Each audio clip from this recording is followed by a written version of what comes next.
All right, Ike. Well, it is another week of fabulous Land Rover news that we have to go through. I think we would be remiss, as we just missed it last week, to talk about the 75th anniversary Land Rover Defender, and of course, this Mhm. is the new Land Rover Defender. I'm not convinced that our friends at the Land Rover Jaguar Classic Works won't come up with some kind of classic model that they seem to have an infinite number of classic defenders that they can sell to you under the special edition pretense. But the new Defender 75th anniversary edition. Have you had a chance to see it, and what do you think? I have had a chance to see photos of it. I haven't seen it in person, Right, but I think it is green. That's it its sure is. most distinguishing characteristic. It is the Hmm.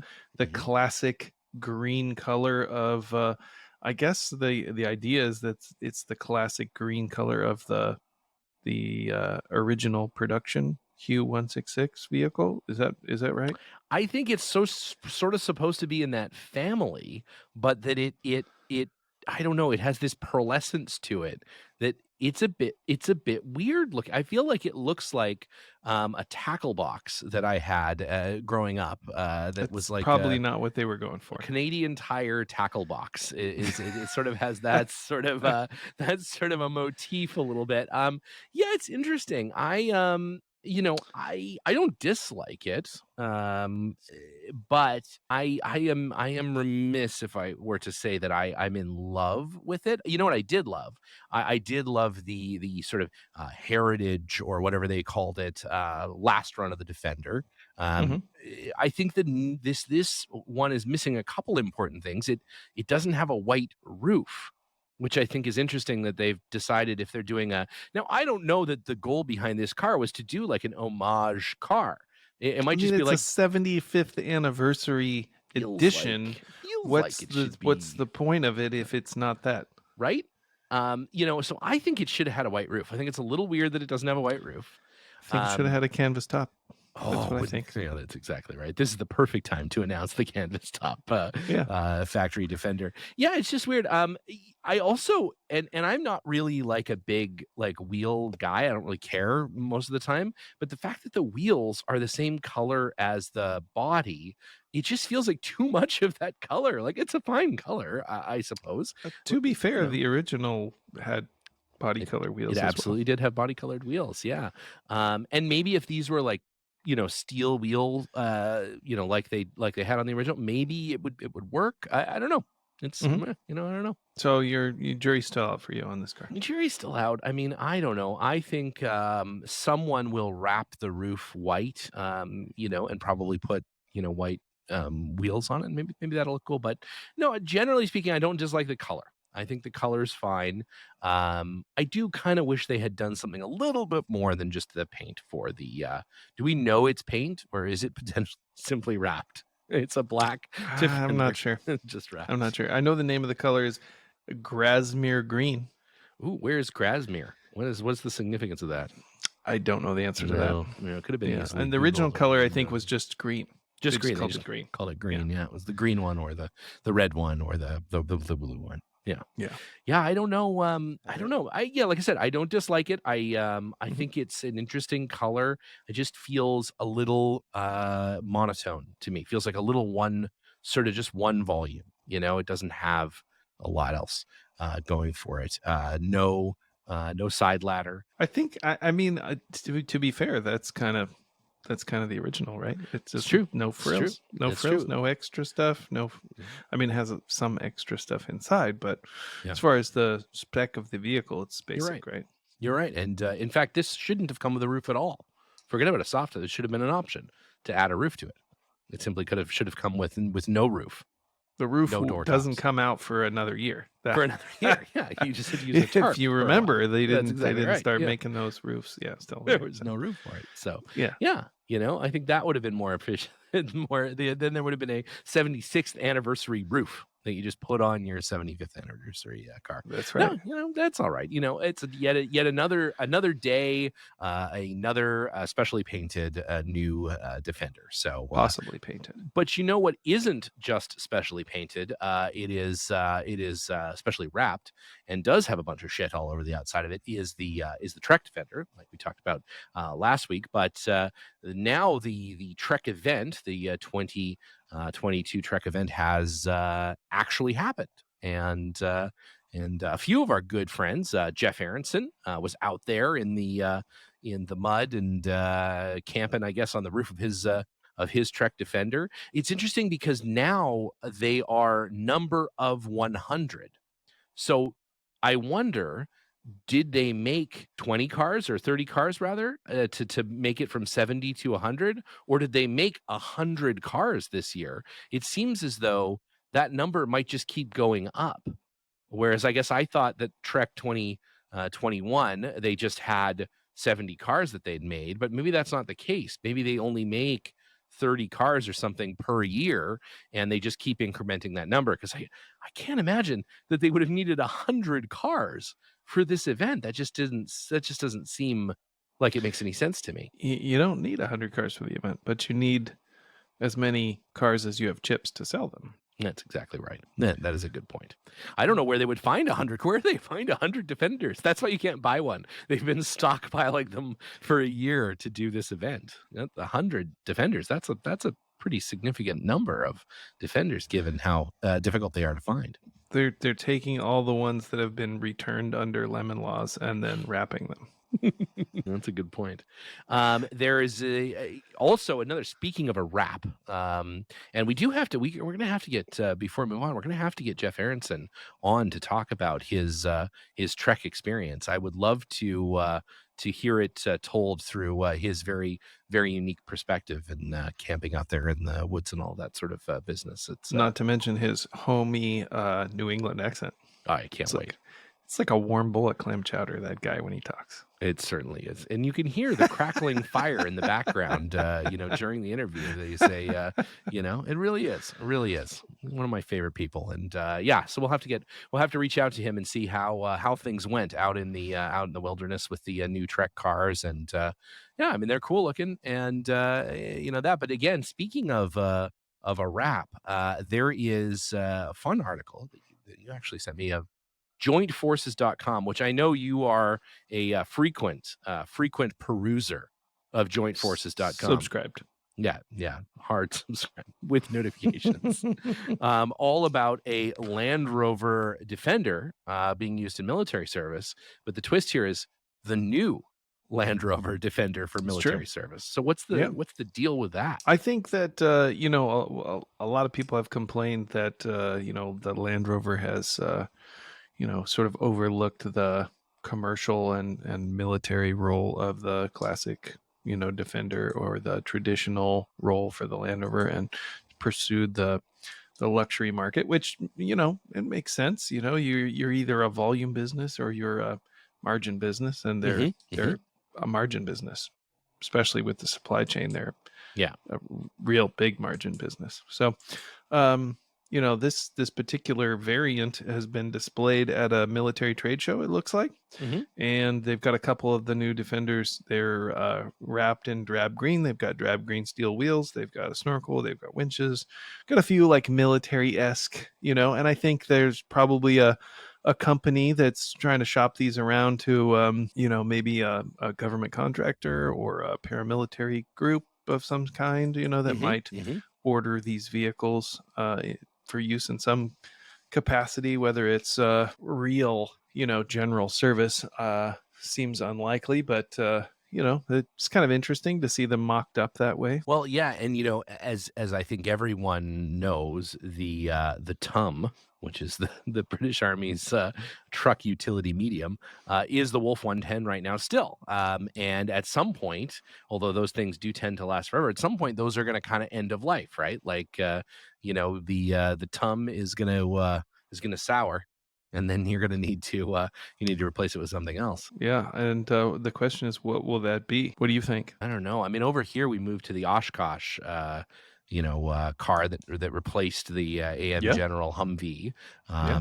And it's way closer to an armored personnel carrier, heavy troop transport It's than it big. was, to the Humvee. It's about as far away from the Willys Jeep as two vehicles. It basically might as well be an airplane. What's kind of interesting is the British military has also used the Dyer Pinsgauer Yeah, in military role, and Magnus Dyer is the manufacturer of the Indios Grenadier. that's right. So, is there a role that might fill? Given the fact that they're already a military supplier, can you see that happening? It is a British company too. I mean, Ineos, owned obviously Hmm. by James Radcliffe, the gentleman that played Harry Potter in the Harry Potter films, and that is a fact and canon. And besides being a very talented child actor, also apparently chemical tycoon and inventor of a vehicle. So, I mean, I don't know. It seems like it has a lot of the pieces that would Yeah, make sense for something like that. And it could be probably fairly easily militarized. Of course, they still make a version of the Glendewagen that is used in military service. Of course, it's not the one they licensed to Mercedes. It's the one that has not an S class interior in it, just a regular truck interior. So I suppose that would be an option as well. But yeah, I mean, I don't know. It would sure be weird to see the Ineos Grenadier replacing the Wolf Defender. But I think, that is a real option, especially if Ineos carries through and does a sort of cargo van version and a pickup truck version and all the ones they're talking about sort of sure. making. I don't know how big of a market there is for those cars outside of utility and commercial, but I don't know. We'll see. It certainly looks more like a military vehicle than the new Defender I've seen does. several articles recently saying, I think at Car and Driver, Mhm. mentioned that Ineos is trying to set up a dealer network here in the US for the Right. Grenadier. I know plenty of people who have a reservation for one, have put the money down and are waiting patiently to find out when they might get them. That seems to be how you buy cars now. You see a SolidWorks drawing that is presented Hmm. at some festival, and then you put an order down, and then 3 to 5 years later, you might get a car. It's It's a sort of great an business model. it really is, isn't it? Yeah, It's a you great put business down, model. a few $100s and you just wait. This reminds me of my business model, which is to start a university that's Yes. that's really exclusive, Mhm. and you accept applications and Mhm. application fees for Mhm. places at this university, Right. and you're just so selective that you never accept anyone. I wanna say there was a former president that may have set up a university similar to that, I believe. I think he I think it was accepted a lot of Oh, people. oh, oh, that it was the opposite. It was the Yeah. opposite. It was accept Yes. everyone, but don't actually produce anything, Yeah. from that. Yeah, There you right, go. right, right, right, right. Mhm. No, that's not a bad idea, underpowered university. I think, we get some signups for sure, Yeah. Absolutely. Yeah, Ike grease chisel tutorials, Linus trouser purchasing tutorials. I think actually there may be a viable business there. I mean, there's only so many trains with so many hobos to get pants from, but I think there are other topics we could probably explore that have a little more distance. Harmonica shopping. He's like the classic hobo, He really He'll is. Yeah. he'll steal a pie off your windowsill. That guy will. Oh, for sure. Yeah, for sure. Knows like 3 or 4 different ways to tie a bandana onto the end of the stick with all of his worldly possessions in it. It's fantastic. It's fantastic. I, for one, am a huge fan of Linus's secret vintage camping Facebook group that I believe only you and I and maybe Jenna are members of. But It's it's actually pretty amazing. popular. I It's love it. pretty cool. It brings a smile on my face every time. Every time there's like a Antique auto oh camping. man, it's super cool. I It's really really enjoy neat. it. I really do. I really enjoy it. Well, speaking of antique auto camping, Speaking of antique auto camping, you and Linus took a big trip over the last couple of days. So if I'm not mistaken, you finally drove the McGruber trail. it is the McGrew Trail. The McGruber Trail is something you're probably familiar with. Yeah, it's Uh, great. at, at any rate, it's that little bit of hair under your belly button. Yeah. At any rate, yeah, Linus and I, we left Friday evening for a whirlwind trip with the Pacific Coast Land Rover Club. We had been wanting to do this trail. It's sort of a classic Oregon wagon road from the late 1800s. And, obviously it doesn't see too many wagons nowadays, but it's 26 miles in Southern Oregon, kind of right on the California border. In fact, you cross over into California very briefly. It's about 3 hours away from us. And so we took the 57 Series 1 soft top, and we rolled down there with the Pacific Coast Rover Club. We camped out on Friday evening, and then we left on the trail bright and early on Monday morning. And this is a permit trail, so you have to put in for a permit, and then you get a gate code, and then you can open the gate. It's a protected area. There's apparently I thought you were going to say the code is one, no, it's a protected area. I believe it's closed to most vehicle traffic because there's a flower that it blooms certain times of year, so they control the number of vehicles on the trail. But it's cool because you can still drive this classic, American Sierra Trail. It's really a neat one, and it's 26 miles, and it traverses some neat landscapes, some rocky desert, some high forest, and then some of the valleys they're even got ferns and that sort of thing. I would describe the most of the trail as sort of slow rock crawl. There's several more significant obstacles with bypasses. On our trip, we had two LR3s. Okay. Yeah. Both well equipped. Yeah. Both well equipped. Aftermarket tires and wheels and lifts and traction control. Obviously, really well set up. Rooftop tents and the whole 9 yards. Winches. Pretty well equipped vehicles. And then two classic Defenders. A NAS 110. Actually, formerly my NAS 110. That was on the trail. It has front and rear lockers. And then there was a 95 Italian spec, 3-door 110 300 TDI turbo diesel truck. And that guy, he had brought it this is the maiden voyage. He hadn't really driven it, recently imported it, and it had off-road tires and that sort of thing. Pretty well prepared vehicle. And then there was a Series 2.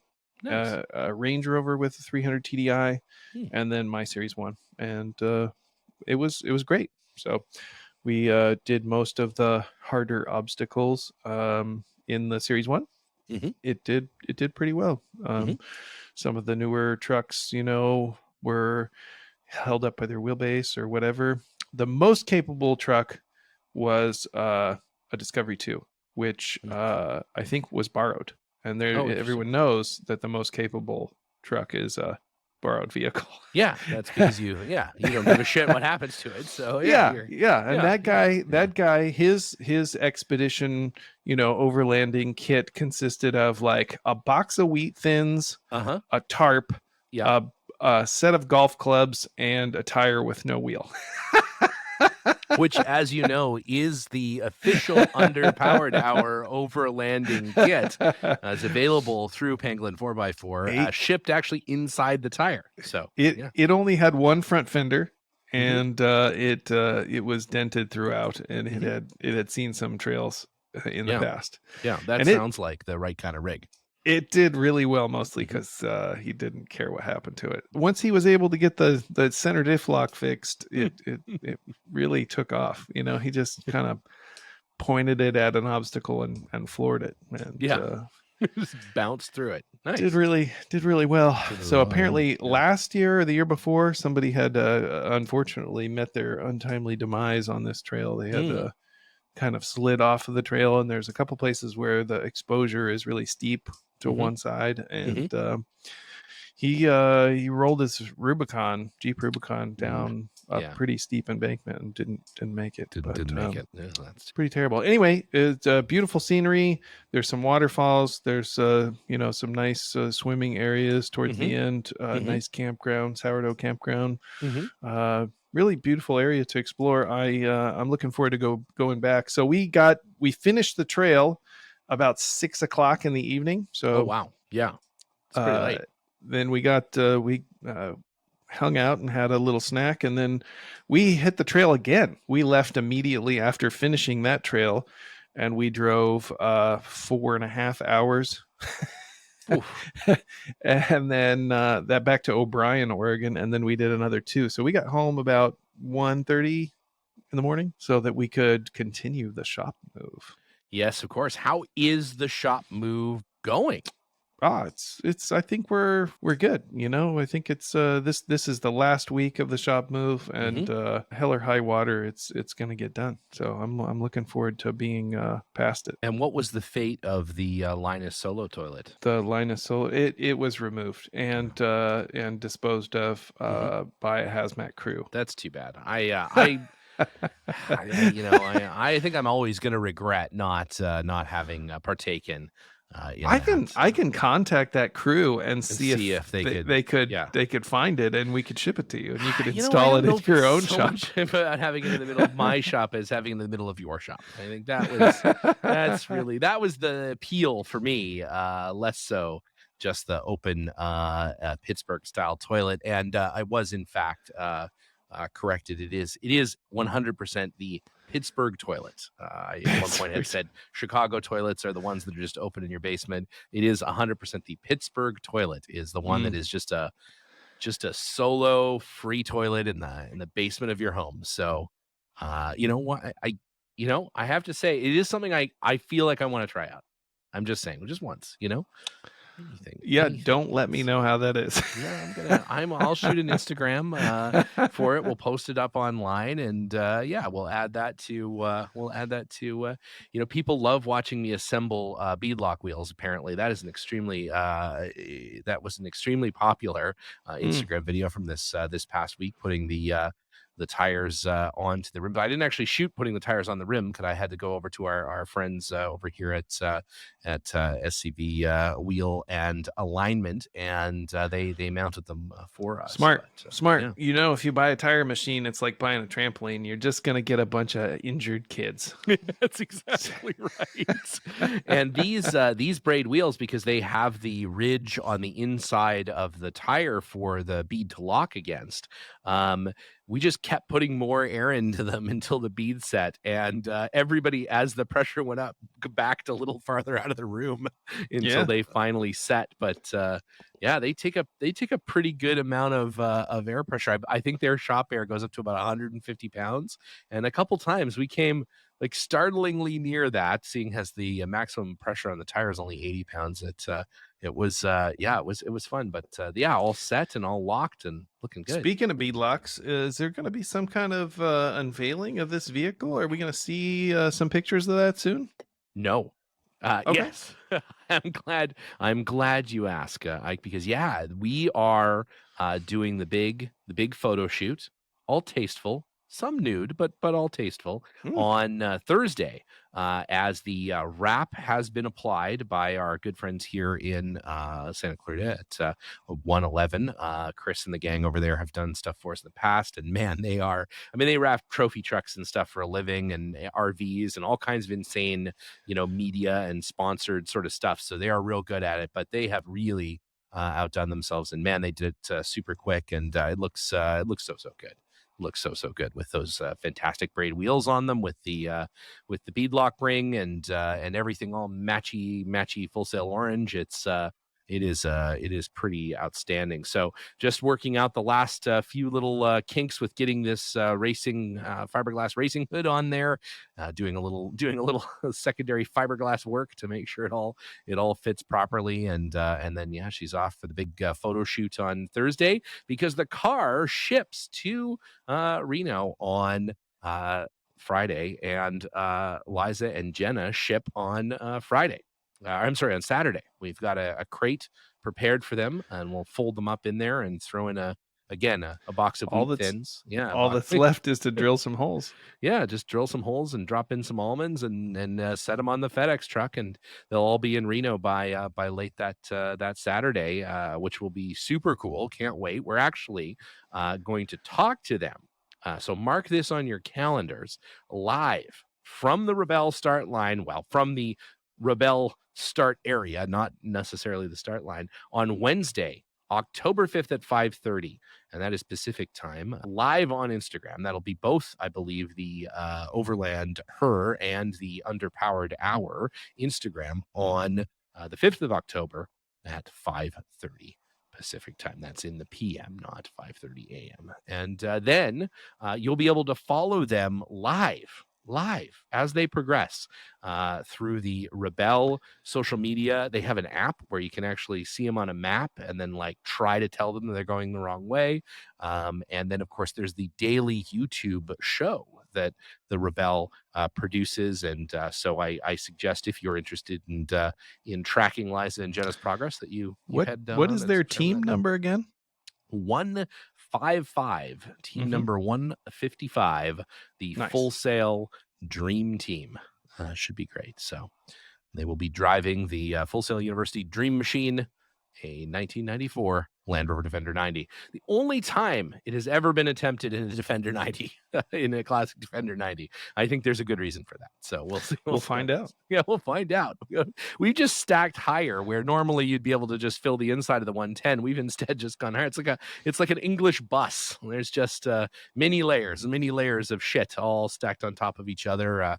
Rolling through the desert. So it's gonna be fantastic. So stay tuned for that. We're looking super forward to chatting, as that's the last time we'll talk to them. Maybe ever. I don't know. They might die out there. It's possible. So it's they unlikely. Might just drive off and leave us. That's it. They're gonna Velma and Louise us, and that's gonna be it. Well, and no one would blame them. No one would. In fact, many would ask why it's taken this long, I think. Yeah, it's true. And then we're going to do a little post Rebel wrap up on the other side of the event on the Sunday the 16th, and we'll have that out ready and for the show on the 17th, Monday the 17th. So look forward to all of that hard-hitting Rebelle Rally content coming up here over the next few weeks. We're going to have some exciting folks come on and chat with us about some other stuff. And in the meantime, in there somewhere, there's the Southern California Rover Club's Rover Rendezvous that we'll have a little bit of coverage from as well. So yeah, it's going to be an exciting few weeks here, an exciting big fall. Things. Yeah, big things indeed. So if you find yourself in want of a Tiny Ike keychain, or perhaps a wonderful, wonderful Retro 80 t-shirt, of which there are still some in, admittedly some odd sizes, but there are maybe one or two sitting around in the old shipping receiving department there, please head on over. What is size F? We don't know. It's just a question mark. We don't even know what it is. It only has one sleeve. We don't know exactly who it's for, but we got a few of those. It's got a V-neck in the back. It's really interesting. Very deep V. Yeah, that's great. I mean, if you have a neat back tech too, or you're just really proud of that back hair, why not? Why not look? Anyways, at the Underpowered Hour store, head on over and check that out. And unfortunately, because of all of our Rebelle Rally talk this week, we have once again run out of time for Ike's review of Nando's. But damn it. I do know that Nando's is the official peri peri sauce sponsor of Ike's move from his old building to new, and so we will get to the Ike Goss review of Nando's at some point in the very near future. In the meantime, Ike, good luck out there. Enjoy grooming your McGruber trail, and we will chat with you next week. All right, man. I'm looking forward to it. Take care.